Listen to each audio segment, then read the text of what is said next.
cotidiana. Dices, No hay broncas, no hay... Pero de repente dices, la ves ahora, 50 años después, y dices, caramba, realmente lo que han hecho es una película de vampiros.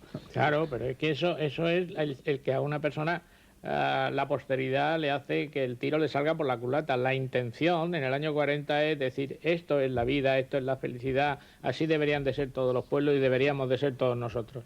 50 años después, los que vemos la Pero película... entonces te lo hubiera hecho como un reportaje diciendo, este es el pueblo en 1940, no en 1900.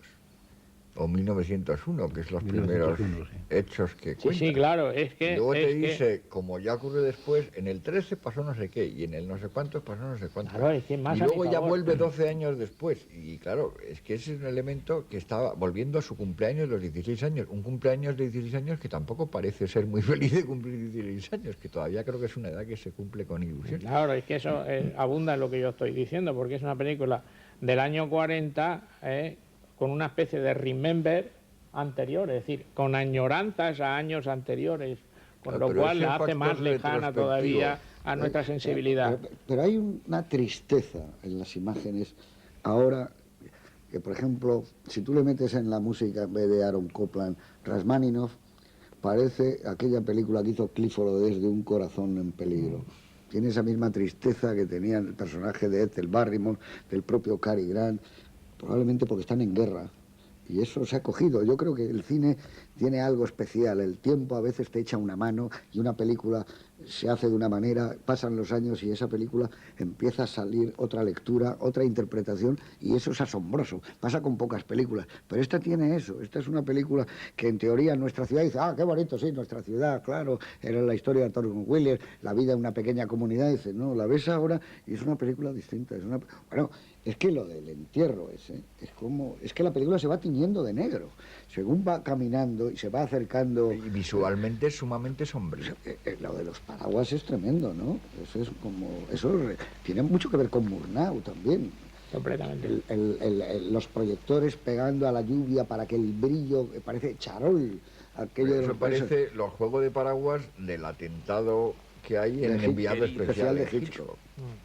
Bajo la lluvia también. Pero luego hay una secuencia que es cuando ella está hablando al fondo y en primer término está la madre, que casi no le mira, hace así de vez en cuando. Esa es terrorífica.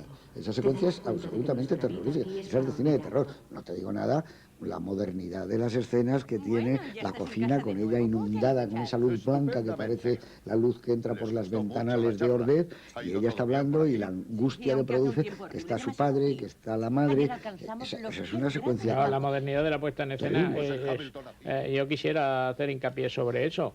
Las escenas de la cocina, como tú muy bien dices, cuando la madre se mueve al fondo y Thomas Mitchell se queda de espaldas siempre y está siempre, en ningún momento da la cara, es una puesta en escena prácticamente naturalista. La escena de las tres mujeres cuando vienen del coro, con dos planos solo, uno de cogote con dos personas y el contraplano, es absolutamente moderno. Ese introducirse en el plano del pasado, que es una cosa que luego lo ha hecho también mucho Saura, pero que yo creo que la primera vez que lo vi debió ser en Fresas Salvajes o algo por el estilo. Yo creo que antes de esta película no era nada frecuente, por lo menos no tengo recuerdos de un caso anterior, y es posible que la película haya tenido una influencia enorme también, pero tiene ese elemento de la impotencia que tiene de intentar modificar el pasado, que lo tienen las películas estas de Retorno al Futuro, lo tiene la serie aquella que era demencial en su estructura del Planeta de los Simios, y de una serie de películas que hay también por ahí. Había una de un avión en el que podían haber evitado la guerra mundial porque se metían en el pasado con los aviones modernos y ese tipo de historias. Y dices, bueno, pero el pasado ya es irrectificable. Pues tiene algo de esa impotencia que da la sensación que tiene Martha Scott cuando está en esto, es que esto ya no está allí, que ya no tiene remedio, que ya su vida se ha acabado, que se ha muerto, que no puede conectar con sus padres, que no puede hablarlo, que se ha perdido la vida, en algún sentido, que la has perdido, que una vez que te has muerto, ya el asunto no tiene vuelta de hoja, no tiene remedio, lo cual es una conclusión no muy original, pero que es muy terrible cuando te la exponen ahí en primer plano. Entonces, la película, como tiene eso desde el principio, yo creo que contamina con una visión lúgubre y como de ultratumba toda la película, que a lo mejor es una interpretación demencial, pero la interpretación en este momento se nos ocurre en este momento por casualidad. No, yo creo que esa interpretación esa interpretación que yo comparto por otros motivos. Esa interpretación es más por el aspecto visual de la película que por lo que intenta el contenido de la película. Es como padres e hijos atados a la misma rutina, atados, que no hay salida. El aspecto visual, la película en todo momento, yo no sé si por Cameron Menzies o por... Cameron Menzies le gustaba la ciencia ficción y el fantástico. Sí, hizo La vida futura y era pero no, tampoco, no, yo no la veo como película de ciencia ficción, la veo como película donde él dice, hay algo eterno en el alma del hombre. Ese eterno es la muerte. Aquí lo que te lleva es a la muerte. Es una película sobre la muerte. A la invasión de los ultracuerpos, o como se llama, la de Siegel. Es que hay un momento también... todas las referencias que se me ocurrían viendo la película eran películas más o menos fantásticas y macabras. Tú en esa casa no desayunas a gusto. No, yo no quiero estar en ese pueblo nunca. No te apetece ir allí a hacer turismo. Lo que hay es un pesimismo en el texto, un pesimismo que lo va impregnando todo, porque hay un momento en que hay una frase terrible, sobre todo para estar hecha en el año 40, que es cuando dice que es una frase de un pretendido patriotismo, entre comillas también. Cuando dice que las personas del pueblo que no conocen ni 50 millas en sus alrededores han dado su vida por los Estados Unidos de América. Dice, bueno, eso también es terrible. Eso es bueno, eso es bastante bueno, esa frase es bastante buena realmente, me parece.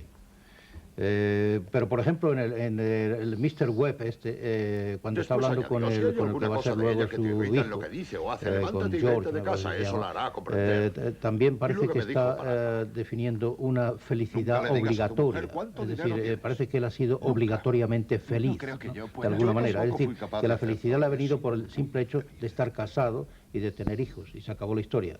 Pero porque es lo que tiene que ser. Sí, porque es lo que tiene que ser. Claro, es que es una película políticamente correcta, es lo que estoy intentando decir. Yo creo que es totalmente... No, lo que pasa es que la visión 50 años después es lo que pretendo distinguir entre lo que ellos querían hacer y la visión de unos ciudadanos 50 años después con un mundo completamente distinto. Lo que pasa es que nuestro mundo no tiene nada que ver con aquel mundo, nada más, No, pero eso es... Yo tengo la sensación de que en el 40 tenían ya ellos la sensación de que este mundo, de la que es la Belle Époque en algún sentido, se está tan acabado y que vivimos en un mundo en el que está en guerra Europa y han pasado 100.000 cosas y que ya esto es terrible y que no es el mundo así de idílico. O sea, en 1901... Una visión pesimista. Era el apogeo París, ¿no? La Belle Époque, París, era una cosa fantástica. Las mujeres quieren ir a París, sueña con París. Es que esto es todo lo contrario. Es decir, los americanos buenos cuando van al cielo van a París, dicen, ¿no? No van al cielo, van a París. Dicen, no, aquí es que formar parte incluso de ese país es terrible. Si lo que pide ese país es esa vida rutinaria, mortecina, tremenda, ¿no?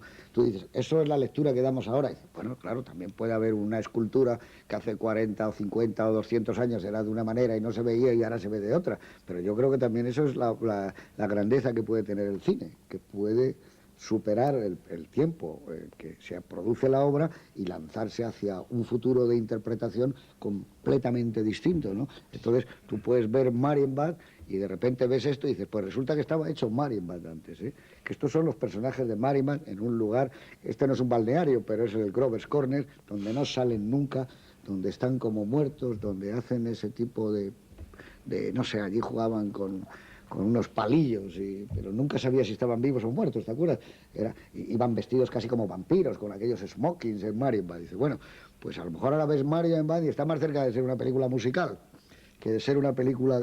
Pero lo que no tiene duda es que nuestra ciudad, filmada por Sam Wood, fotografiada por esta gente, con este diseño de producción, con esa dirección de actores tan comedida, con ese vestuario, y con ese cementerio, y con esa utilización de la luz y eso, es una película de terror. A mí me parece que eso es... que yo no sé a qué se debe, pero no es la idea de la... Como también es una película, dentro de la película de Qué bello es vivir, hay un trozo de terror. Cuando este tipo está en el bar y ya no le conoce nadie y va corriendo por las calles y se da cuenta de que pasa un virus.